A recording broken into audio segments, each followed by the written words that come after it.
நண்பர்களே வணக்கம். 300 ஆண்டுகளுக்கு முன்பு நம் கைவிட்டு போன வரலாற்று பெட்டகம் ஒன்று இப்பொழுது மீண்டும் நம் கைகளுக்கு வந்து கொண்டிருக்கிறது. இந்த மகிழ்ச்சியான செய்தி வரலாற்று உணர்வாளர்களுக்கு, தமிழக வரலாற்றை நேசிப்பவர்களுக்கு, தமிழக வரலாற்றை படிக்கிற அத்தனை பேருக்கும் மிகவும் உத்வேகம் அளிக்கிற ஒன்று.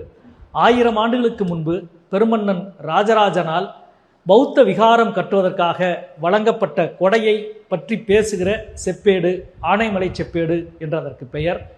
அது கிமு 16-17ஆம் நூற்றாண்டில் டச்சு கிழக்கிந்திய கம்பெனி நாகப்பட்டினம் பகுதியை ஆட்சி செய்த பொழுது, தன் ஆளுகைக்கு உட்படுத்தப்பட்ட பொழுது அந்த செப்பேடுகள் இங்கே இருந்து இடம்பெயர்ந்தன. அவற்றை கிறிஸ்துவ மறைப்பணியாளர்கள் பாதுகாத்து நெதர்லாந்திலே இருக்கிற லெய்டன் பல்கலைக்கழகத்திலே ஒப்படைத்தார்கள். சுமார் 300 ஆண்டு காலம் லேடன் பல்கலைக்கழகத்தில் அந்த செப்பேடுகள் பாதுகாக்கப்பட்டன. அந்த செப்பேடு இந்திய வரலாற்றில், தமிழக வரலாற்றில் மிக மிக முக்கியமானது. அதற்கு காரணம் பெருமன்னன் ராஜராஜன், ராஜேந்திர சோழன் என்ற சோழ பேரரசர்கள், சைவ மதத்தில் ஈடுபாடு கொண்ட சோழ மன்னர்கள், ஸ்ரீவிஜய மன்னர்களினுடைய வேண்டுகோளுக்கு இணங்க அவரது தந்தை சூடாமணிவர்மனின் நினைவாக அங்கே இருந்து இங்கே வர்த்தகம் செய்ய வந்திருக்கிற வர்த்தகர்களினுடைய விருப்பத்திற்கு இணங்க ஒரு புத்த விகாரம் கட்டுவதற்கு அனுமதி கேட்கிறான். அதற்கு கொடையளிக்கிறார்கள் சோழ மன்னர்கள். அப்படி அளிக்கப்பட்ட கொடையினுடைய விவரங்கள், அதற்கான அனைத்து செய்திகளும் அடங்கிய அந்த மகத்தான செப்பு பெட்டகம்தான் ஆனைமலை செப்பேடு.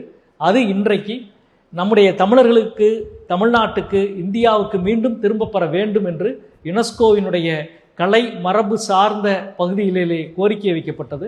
10 ஆண்டு காலம் நடந்த மிகப்பெரிய முயற்சியால் இன்றைக்கு இந்திய பிரதமரிடம் அது முறைப்படி ஒப்படைக்கப்பட்டிருக்கிறது.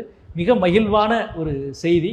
1000 ஆண்டுகளுக்கு முன்பு எழுதப்பட்ட ஒரு கொடை சார்ந்த விவரம், மகத்தான வரலாற்று குறிப்புகளை கொண்ட ஒரு செப்பேடு மீண்டும் இந்தியாவுக்கு திரும்புகிறது என்ற இந்த நல்ல நேரத்தில் 2-3 விஷயங்களை கவனப்படுத்த வேண்டும் என்று நான் நினைக்கின்றேன்.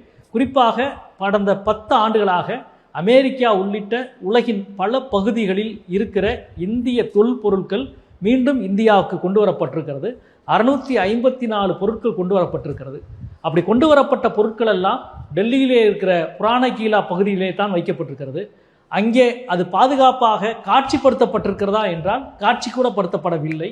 எனவே அதே போல நிலை இந்த ஆனைமலை செப்பேட்டுக்கும் ஏற்பட்டுவிடக்கூடாது. நிச்சயம் இந்த ஆனைமலை செப்பேடு தமிழகத்துக்கு கொண்டு வரப்பட வேண்டும். தமிழக அரசினுடைய தொல்லியல் துறையிடம் இது ஒப்படைக்கப்பட வேண்டும் என்று இந்திய பிரதமரிடமும் இந்திய தொல்லியல் துறையிடமும் கேட்டுக்கொள்கிறேன். 2வது மிக முக்கியமான விஷயம், சோழர்களுடைய வரலாற்றில் மிக மிக முக்கியமான ஒரு செப்பேடு அன்பில் செப்பேடு. அதுதான் சோழ வழித்தோன்றல்களை கால வரிசைப்படி பேசுகிற மிக முக்கியமான ஆவணம். அந்த செப்பேடை ஏற்கனவே ஒரு 60-70 ஆண்டுகளுக்கு முன்பு இந்திய தொல்லியல் துறை, கல்வெட்டுத்துறை அதை பதிப்பித்திருக்கிறது புத்தகமாக. ஆனால் இப்பொழுது அந்த செப்பேடு எங்கே இருக்கிறது என்று தெரியவில்லை, காணாமல் போய்விட்டதாக சொல்லுகிறார்கள்.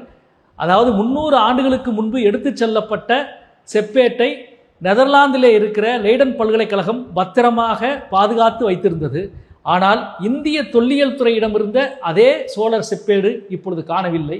தயவு செய்து இந்திய அரசு, தொல்லியல் அரசு அன்பில் செப்பேட்டை மீட்க வேண்டும், கண்டறிய வேண்டும், அதற்கு முழு முயற்சி எடுக்க வேண்டும் என்று இந்த நேரத்திலே கேட்டுக்கொள்கிறேன். 3வது மிக முக்கியமான விஷயம், இது வெறும் செப்பேடு மட்டுமல்ல, நம்முடைய வரலாற்றின் ஒரு உயிர்ப்பான பகுதி. பிரதமர் மோடி அவர்களிடம் கையளிக்கப்பட்ட இந்த வரலாற்று சான்று என்பது அவர் பேசுகிற ஒற்றை மத அரசியலுக்கு மாற்றாக பன்மை மத அரசியலை பேசுகிற வரலாற்றின் மிக முக்கியமான ஆவணம். வரலாறே வருக, சமகாலத்தில் இங்கிருக்கிற அரசியலுக்கு பாடம் புகட்ட.